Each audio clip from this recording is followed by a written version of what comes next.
No, but I actually figured it was probably 99% I would be wrong. And George took a real risk posting that. Yeah, but it had to be something other than just 99% thinking you're wrong, because George is not frivolous and you aren't. Something was there that said, guys... Well, I had been working since 1997 on this. Okay. And the code itself is mostly written in a language called Prolog, which is programming and logic. Okay. And because of the way I wrote the code, I was able to put in various different kinds of cross-checks. And so it sort of proven itself to me over the from 97 to 2001. I used to own Microsoft stock, and I was looking at my code and stuff, and then I got all totally frightened. And against my wife's better judgment, I put these limits on the stock. If it gets to this point, sell it. I don't care, right? And it sold, and she was just beating me about the head. Yeah. You fool, buy it back, buy it back. And of course, it was just a few months, not even that. It was like just literally days before the whole thing just kind of melted down there in 2000. So we sold at the peak. Okay. The information, Clif, that you began to collect. Yes. What was it? Well, basically, it was still commercial information at that stage, and that's why I contacted George, because I read his site. My software had found his site because he has a publicly posted daily, really cool daily reportorial site in which he gives you, facts, opinion, etc. And so some of these things get flagged because I have basically a really cool site finder bit of code that has some little things that, that I'm interested in. I can say, oh, by the way, flag all the economic site where you see these kind of words. And basically that's what happened. I contacted George, and we started going on this, and I told him, well, George, here's what I've got. And I described it to him. And he said, well, what's it looking like? And I said, well, and see, this is before I'd even put in the word terrorism into my lexicon. So so it came up military/accident. Yeah. And which, one could, I would think, justifiably call the terrorism of 9/11 falling into that category. I would too, yes, most definitely. So at that stage, though, what I'd been hunting for prior to that was basically economic indicators, and that's why I contacted George, because there was a big emotional value shift within the words that were being used around economic factors, or market, let's put it that way, that indicated a market crash was coming. And oh, by the way, here's this weirdness that says there's going to be an attack on the money center. Now, see, I didn't even think of it as a physical attack at the time, a literal hit, so to speak. Right. I thought of it more in the realm of economic attack, or like a short sell, the dollar, or something along those lines. Like a short sell or something like that. Well, now we know, of course, that there were all those puts and stuff on there. Yeah. That's probably why I picked it up. Okay. And I still, it is mind-boggling, Clif. Yes, I can even understand where you would be able to pick up financial data, okay? Economic trends coming in the way that people express themselves. But where in heaven's name do the words come up that enabled you to create this prognostication, this prediction that the World Financial Center was going to be hit in a military, whatever you said? Military accident. Military accident, right. Well, here's how it sort of works. I mean, this is really the guts of it. Yeah. I take a word. Let me say that I've got a copy of the Oxford English Dictionary, and that's what started me off. And it's a copy of it electronically. I stripped out all of the definitions. This was given to me by some people at Oxford University I know. And just have just the words. I then built what's known as if you will, an atom within a Prolog program. Basically, I took each word and I assigned some values to it that I thought those numeric values, which were just pulled out of thin air and assigned to these categories to get me started. And really the genius of it, I think, anywhere was the categories and how they relate to each other. But basically what I did was to define each word that means something, an emotional value number. Then I could take those numbers by looking at what words were being used, and I could say, oh, since I've got, let's take an example, a really good example. Yeah. George Ure's ex-wife had his car repossessed, or or George yours XY, or actually it's George yours X jacked his ride. Now we have three examples there, basically the same idea coming across, but there's an emotive difference in each and every one of those that most people would identify, at least in the English language and native speakers. Right. And as language evolves, I discovered another brilliant insight back in 1997, sort of came to me by reading this guy, Daniel Dennett. He's a philosopher relating to consciousness. Something he put in one of these very long books he's got triggered a thought, and the thought was, the reason that language evolves is because the people that need to have it evolve, that is the next generation, think that the old words, their father's words, don't express their emotions. Interesting. Yeah. Sort of makes sense? Yeah, it does. Okay, so they come up with new words and attach emotions to them. And pretty soon, if it's a good word, everybody at their age group all uses that word. And they more or less all have the same emotional value to it. Years later, you can say that word to them and you trigger that same emotional value. Sure, right. So, as language evolves and as emotion is captured in that language, I figured I could capture that too.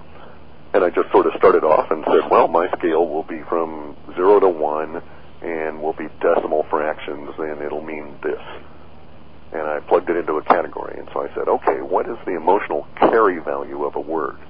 In other words, what is the duration that I will be affected by hearing or reading this word? And I gave it a value. And so I said, does this word have a long-term impact? Is it a short-term? Is it immediate? Is it excitatory? Is it calming? And so on and so on and so on, until I ended up with this huge matrix with potentially 640 holes to fill. My gosh. I look at you, Clif, and you, I stand in awe because, number one, where did these ideas come from?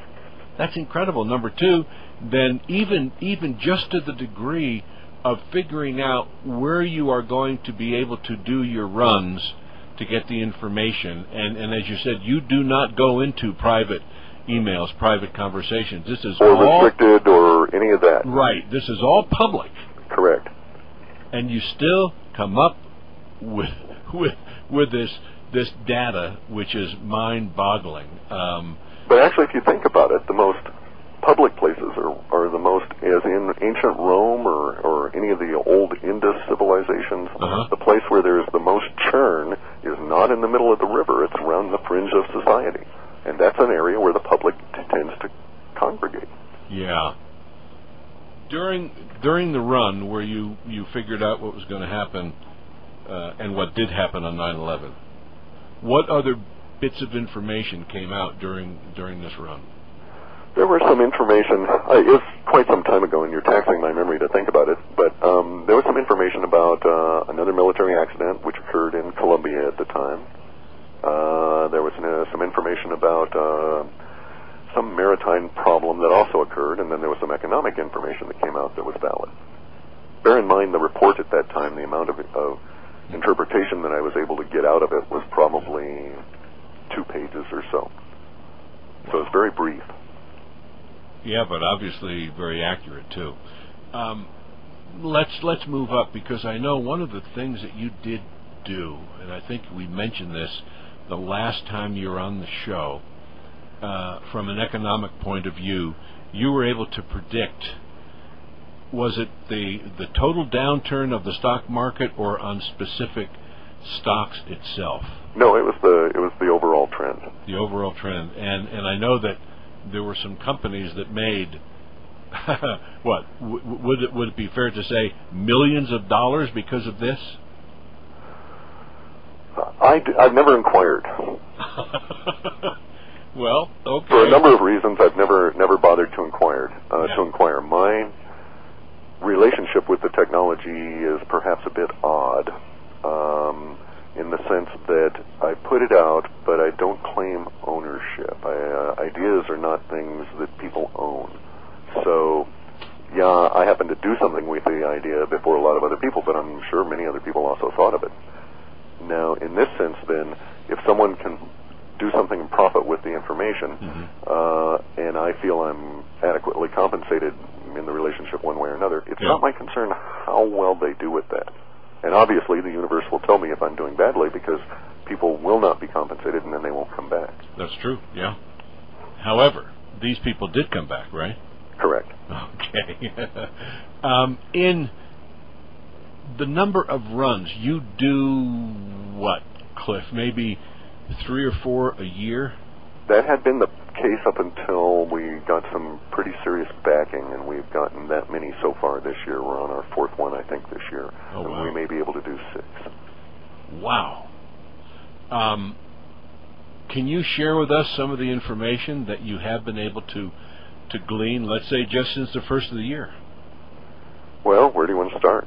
Well, okay, let's start from an economic point of view, because that seems to be, or at least to my understanding, one of the easiest areas that you can pick up information on. That's correct. It's because so many people over the past, probably 12 to 15 years have become so materialistic that they've altered their language to reflect this, and actually have grown their lexicons to accommodate some new economic terms. So, in a general sense, I've done some long-range, let me see if I can adequately explain this so as not to confuse you. Our model is actually, I refer to everything in a model space, and that's a virtual space, a virtual world almost, that I created in a program called IntelliCAD. IntelliCAD is a $99 open source version of an AutoCAD style program, that is to say a computer-aided design program, so it's very graphic-oriented. But it has some really interesting abilities in that you can build a three-dimensional XYZ model of any size. It's all virtual, and you can direct what happens within that model from a programmatic standpoint. That is to say, I wrote some programs in a language called Lisp, AutoLisp, a variant of it, that place the data within the model space and move it along as I need to see it. I then went back to my emotional categories and I assigned some colors to them, just to give me something to look at. And this is what our entities are.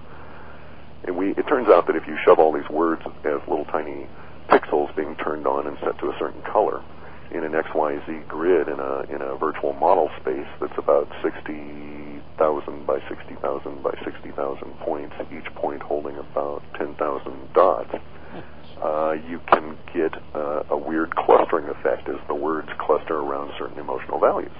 You can then go in and look at those emotional values. This is the really tedious part, because there's no link between the model space and the lexicon.